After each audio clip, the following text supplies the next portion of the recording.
When people think of classic Hollywood cinema, they should think of Billy Wilder. He was a director that demonstrated not only a flair for witty dialogue, but also a mastery of genre.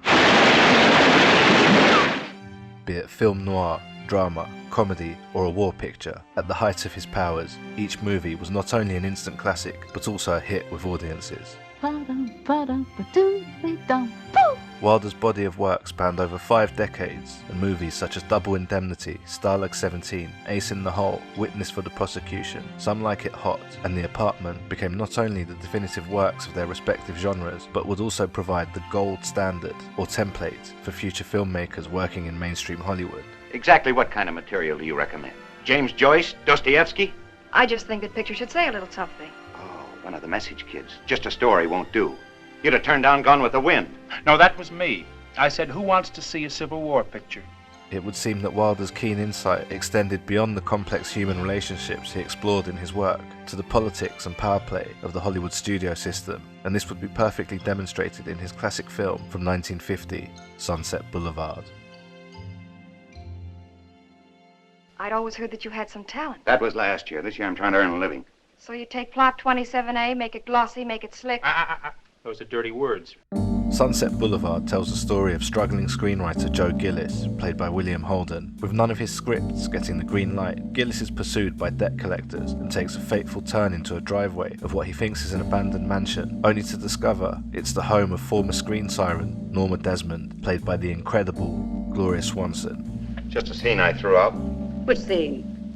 The one where you go to the slave market. It's better to cut directly to John the Baptist. Cut away from me. Well, honestly, it's a little too much of you. They don't want you in every scene. They don't? Then why do they still write me fan letters every day? Why do they beg me for my photographs? Why? Because they want to see me, Norma Desmond. Put it back. Gillis ends up living in the mansion after being seduced by the promise of easy money as he helps Norma with a screenplay for an ill-fated vanity project. Eventually, Gillis is seduced by Norma, and the two enter a destructive relationship which plays out a captivating story which explores timeless themes such as celebrity, obsession, dreams, and illusions, and ultimately provides a window into Hollywood which up until then had never been seen in such an authentic way by audiences before. In the early days of cinema, audiences became captivated with movies and the glamour of movie stars. It would not take long until producers and directors would turn their cameras on themselves, playing out the public's dream of becoming movie stars. The stories would usually revolve around young innocents from out of town, desperate to make it in the movies. Before Sunset Blvd, movies such as What Price Hollywood, A Star Is Born, Show People, and Preston Sturges' Sullivan's Travels would give audiences a small peek behind the curtain of what Hollywood was really like behind the magic of the silver screen. But Sunset Blvd is the first that not only shows the challenges of the creative process and what it takes to make it, but it also shows the price of trying to hold on to that success after the credits roll on a career for the last time.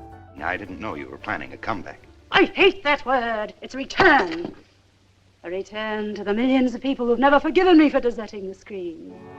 Immediately after the release of Sunset Blvd, Billy Wilder would innovate and inspire a new genre of movies about movies. Examples include Singing in the Rain, Hollywood Story, The Bad and the Beautiful, and 2 Bette Davis movies, The Star and Whatever Happened to Baby Jane, which both seem to be very much influenced by the themes and setup of Sunset Blvd, with their portrayal of a psychological breakdown of a former female star who still longs for fame. The legacy of Sunset Blvd would continue to inspire more contemporary efforts as well, with films such as Robert Altman's The Player, David Lynch's Mulholland Drive, and David Cronenberg's Maps to the Stars are perhaps the most notable movies that explore the dark side of Hollywood. Wilder successfully uses real Hollywood icons to blur fact and fiction in order to depict not only Hollywood in the 50s, but also the Hollywood of the past.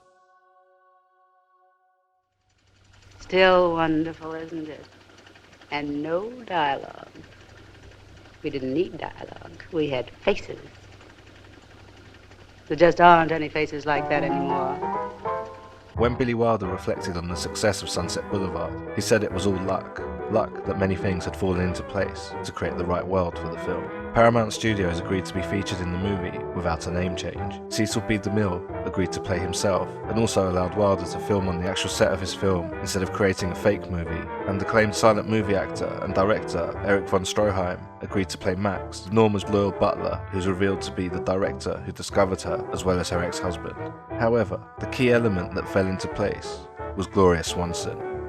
With the casting of Swanson, Wilder was paying tribute to a bygone era of filmmaking. Swanson was arguably one of the biggest stars of the silent era, and as movies made the transition to sound, she was one of the few who managed to survive from the previous era, where even silent megastars such as Chaplin struggled. Swanson's presence deepens the mythology of the film. It was Cecil B. DeMille who made Swanson a star, and Erich von Stroheim had previously directed Swanson in the ill-fated Queen Kelly, which is the film featured in the scene where Norma watches one of her movies with Gillis. The scenes that Swanson, DeMille and von Stroheim share all have the weight of Hollywood history behind them, and audiences at the time would be fine-tuned into the real-life backstories that were being reworked to heighten the drama that was unfolding before them. She's quite a character, that Norma Desmond. She was the greatest of them all. You wouldn't know, you're too young. The film is littered with references to the stars of the silent era, most notably with Norma's bridge partners, who are made up of Anna Q. Nilsson, H.B. Warner, and silent movie icon Buster Keaton. Pass. This effectively demonstrates the fickle nature of Hollywood, where everyone is ultimately replaceable, and this is the crux of Norma's personality, in that she feels betrayed and resentful of the studios for relegating her to the past due to the advent of the talkies. There was a time in this business when they had the eyes of the whole wide world. But that wasn't good enough for them. Oh, no. They had to have the ears of the world, too. So they opened their big mouths, and out came talk. Talk, talk! That's where the popcorn business comes in. You buy yourself a bag and plug up your ears. Norma, I can't take it. You bought me enough. Shut up. I'm rich. I'm richer than all this new Hollywood trash. With the relationship of Gillis and Norma, we see a conflict between the past and the present.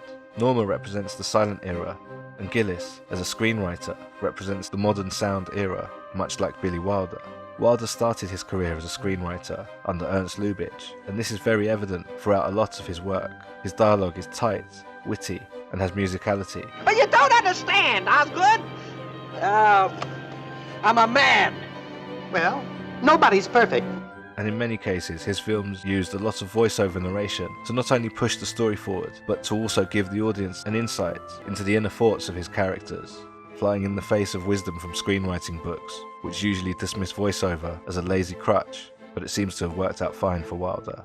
The whole place seemed to have been stricken with a kind of creeping paralysis, out of beat with the rest of the world, crumbling apart in slow motion. When Gillis first enters Norma's mansion, it's like he's transported back to the past. It's like a ruin and a shrine, not only to the decadent roaring 20s, but to Norma, depicting how trapped she is in her past. As Gillis and Norma's relationship grows, Gillis is consumed by her obsession, and we see him surrounded by her old glamour shots. And when he's given a makeover by Norma, he begins to resemble a matinee idol from the past. So much so that even Gillis's film industry friends start to notice. Judas H. Priest. Who did you borrow that from? Adolph Monjou? Close, but no cigar. Say, you're not really in the smuggling business these days, are you? Where's the bar? Norma's desire to return to the screen is all-consuming. She wants so desperately to relive her past and be back in the spotlight. Wilder uses light to show how it gives her life as she emerges from the darkness of her mansion. In one beautiful shot, we see Norma basking in the light of the projector as it shows one of her old movies. The power of cinema and her old work literally gives her strength. In a later scene, Norma mistakes a call from Paramount Studios as a chance to pitch her script to Cecil B. DeMille. Despite not having an appointment, an old security guard recognizes her and lets her in. Once on set, she's overcome with joy and excitement, and the emotion overwhelms her as the memories come flooding back. And when one of the crew shines a light on her from the rafters, the aging extras recognize her and swarm around her, basking in her glow. Dressed for a biblical epic, they surround her like worshippers of a screen goddess that she once was. But as the light slowly fades, her disciples disappear, and DeMille doesn't have the heart to tell her that the only reason the studio contacted her was to see if they could hire her classic car as a prop for an upcoming movie. In a town where no one says no, DeMille follows suit and in true Hollywood fashion gives her a polite brush off. Tell him to forget about our car. Tell him he can get another old car someplace. I'll buy him 5 old cars if necessary. Oblivious to the truth, Norma begins to prepare for a role that will never come, and this ultimately leads to her psychological undoing. I didn't argue with her. You don't yell at a sleepwalker. He may fall and break his neck. That's it. She was still sleepwalking along the giddy heights of a lost career. Plain crazy when it came to that one subject, her celluloid self. Looking back at Sunset Boulevard, what stands out most, in spite of its critique of Hollywood, is that Wilder's movie is a testament to the hold and power that movies have, not only over audiences, but the people involved in filmmaking. Suddenly I find myself terribly afraid of losing you. You won't. I'll get us a refill of this horrible liquid You'll be waiting for me. with a wildly beating heart. Life can be beautiful. As much as Gillis is trapped working for Norma, he eventually breaks free of her spell and begins to work on his own script. He starts to write a film that he believes in, demonstrating that he can't let go of his passion to follow his own Hollywood dream. When Norma finds out that not only is he working on his own script, but also that he's fallen in love with his co-writer, Betty, she feels betrayed and is consumed with jealousy. Begrudgingly, Gillis tells Betty the truth, but ultimately he pushes her away from him. Perhaps he feels too corrupt for someone he perceives to be as good and honest as Betty. As Betty leaves, he lets her have his script. He sacrifices his own dream to save her, and in the end, he decides to leave, but Norma won't let him go. I don't qualify for the job. Not anymore. You can't go! Max! Max! I can't face life without you. In an earlier scene, Norma gifts Gillis a solid gold cigarette case with a note inside which reads, "Mad about the boy," quoting the Noel Coward song. The song recounts the desire for a movie star, which causes torment and near insanity among his fans. For Norma, her desire for Gillis echoes the sentiment of the song. Her love for Gillis drives her mad, but not because she's genuinely in love with him, but because he represents the last chance at fulfilling her dream. Oh, wake up, Norma. You'd be killing yourself to an empty house. The audience left 20 years ago. Now face it. That's a lie! They still want me! No, they don't. By the end, when Gillis decides to leave Norma, she disappears into a fantasy. Perhaps she retreats into a movie of her own creation and shoots Gillis dead in a melodramatic fashion. What is the scene? Where am I? This is the staircase of the palace. Her life becomes the production, and eventually, the cameras find her, and she finds herself once again back in the spotlight. All right, Mr. DeMille, I'm ready for my close-up.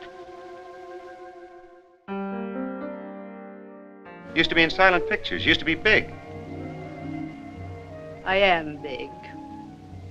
It's the pictures that got small. Cinema keeps evolving. The silent era is so different to what we watch and what's produced today. Arguably, the films of Billy Wilder, to some extent, are also very much a product of their time.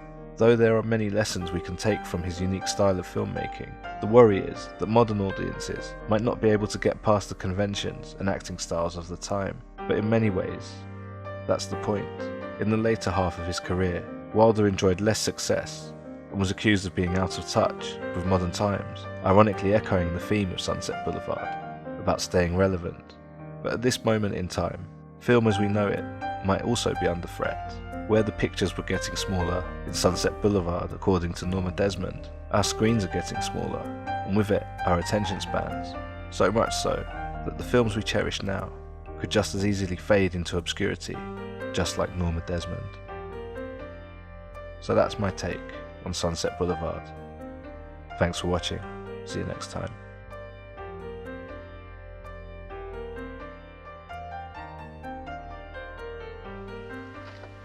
What it needs is, maybe a little more dialogue. What for? I can say anything I want with my eyes.